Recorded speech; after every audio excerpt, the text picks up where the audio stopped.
जैसे नबी सल्लल्लाहु अलैहि वसल्लम ने खुद कहा ना कि जब तुम गमज़दा हो तो मेरे गम देख लिया करो और तुम्हें रिलीफ मिल जाएगा। कॉन्टेक्स्ट हदीस का ये, अल्लाह अकबर।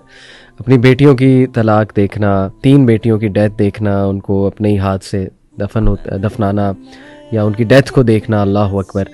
उसके बाद जो है वो the kind of opposition he faced, क्या क्या टाइटल्स हमारे नबी को कहे गए। यानी एक सच्चे झूठे इंसान को भी झूठा कहा जाए तो उसको बुरा लगता है, एक चोर को चोर कहा जाए उसको बुरा लगेगा, लेकिन एक सच्चे तरीन इंसान को ये टाइटल मिलना कि ये कज़्ज़ाब है और उसको डिसऑनेस्टी का टैग लगाना कि ये कोई जादू करता है, या ये कहना उसके बारे में कि शैतान, अल्लाह माफ़ करे, शैतान से ये चीज़ सीखता है, तो हाउ पेनफुल।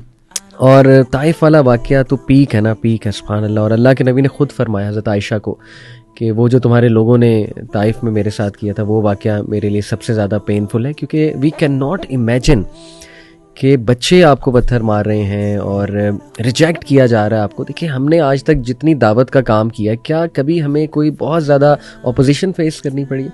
क्या हमने कोई पत्थर खाया है? क्या किसी ने हमें ज़ख्मी किया है? अल्लाह के नबी सल्लल्लाहु अलैहि वसल्लम इतने परफेक्ट इंसान होने के बावजूद लोग के पास जा रहे हैं, मेरी बात सुनो, मेरी बात सुनो, और कोई मजाक उड़ा रहा है, कोई हंस रहा है, कोई मुंह फेर रहा है। This is unimaginable.